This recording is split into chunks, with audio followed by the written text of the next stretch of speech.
तर राम राम मंडळी, स्वागत तुमच्या सर्वांचं आजच्या आपल्या छोट्याशा ब्लॉग मध्ये. आता हे दोन घोडे घेऊन निघालो होतो आम्ही गंगासागरला. गंगासागरला जात असताना आप्पा, मी, अरविंद भाऊ आम्ही सगळ्यांची तयारी होती. तुळजापूरहून निघालो, मग मी संध्याकाळी लोक वगैरे लोड केले आणि निघालो होतो गंगासागरच्या ट्रिपसाठी. आता पहिलं ठिकाण होतं आपलं नरसोबाची वाडी. नरसोबाच्या वाडीला जात असताना आम्ही आता जाणार होतो तुळजापूर, पंढरपूर या मार्गे जाणार होतो. आता आपली गाडी लोक असल्यामुळं कसं अरविंद भाऊले फायदा घेतो त्या गोष्टीचा. मस्त सुटल्यात सणात त्यांना चहा प्यायला थांबणं म्हणलं. चहा पिताना त्यांना डिस्कशन करू म्हटलं, जरा गाडी दम्मन चाल द्या पाटील. पाटील म्हणे जाऊ द्या, करू द्या म्हणे आयशा मला पण. मग काय पाटील पुन्हा रात्री सुसाट सुटले भाऊ. आता त्यांची गाडी लॉक नाही, आपली गाडी लॉक आहे. मग आपण बिचार गरीब लेकरासारखं चाललो दम्मान. मग त्यांना फोन केला, म्हटलं आपल्याला रील शूट करायचं आहे. रील शूट करायचं म्हटल्यावर पाटील लगेच दोन बोट दाखवून तयार ना पाटील. मग काय पाटलाची गाडी बघा मित्रांनो, अशी खतरनाक दिसत होती ना, निळी कलरची गाडी. ते लाइटर काय ते टायर फिरवालं, काय पाटील दिसू राहिले. विशेष खोळा आहे भाऊ पाटलाचा. असं करत आम्ही पोहोचलो होतो सकाळी नरसोबाच्या वाडीला. नरसोबाच्या वाडीला पोहोचल्यानंतर झोप इतकी येत होती ना मित्रांनो, पण अरविंद भाऊचं म्हणणं होतं आपल्याला दर्शनाला जायचं. एवढ्या लांब आल्याच्या नंतर दत्ताचं दर्शन घेतलं म्हटल्यावर कसं विषय गंभीर असतो ना मित्रांनो.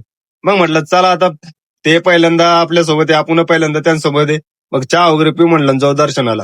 दर्शन वगैरे करून आल्याच्या नंतर निघालो होतो आम्ही कोल्हापूरच्या दिशेने. आता मित्रांनो कोल्हापूरचा रस्ता हा असा आहे ना, नरसोबाच्या वाडीवरून कोल्हापूरला जाण्यासाठी 50 किलोमीटरचा रस्ता मित्रांनो. पण इतका ट्रॅफिकचा रस्ता ना, कमीत कमी 2 ते 2.5 घंटे जाणार होते आमचे. मग काय मस्त गाण्याचा एन्जॉय करत निघालो होतो आम्ही कोल्हापूरच्या दिशेने. आता अरविंद भाऊ तर आपल्या पुढे चालले होते सनाटमध्ये, आपण निघलो होतो दम्मा त्यांच्या मागं. बघा मित्रांनो, ट्रॅफिक म्हटलं तर मी तुम्हाला लागली कोल्हापूर पाशी एंट्री करत नाही तर ट्रॅफिक लागली होती. आपण लावणार होतो पंचगंगा या ठिकाणी पार्किंगला. फायनली पोहोचलो होतो मी पंचगंगेला. पंचगंगेला आल्यानंतर बघा मित्रांनो, ही कृष्णा नदी किती खतरनाक.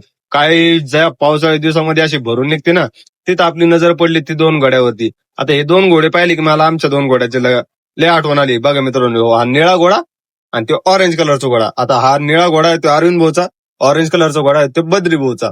मग काय आपल्याला इथं मित्र भेटायला येणार होते, चला त्यांना भेट वगैरे देऊ म्हणलं. मस्त की आले होते आपले अक्षय पाटील.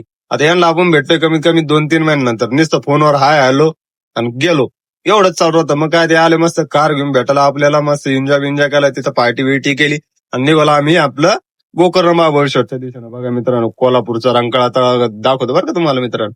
इथं संध्याकाळच्या टायमाला निश्चित हे चालू होतं काय, कपलची डेट करण्यासाठी एकच नंबर ठिकाणी मित्रांनो. फायनली बाहेर आलो मी.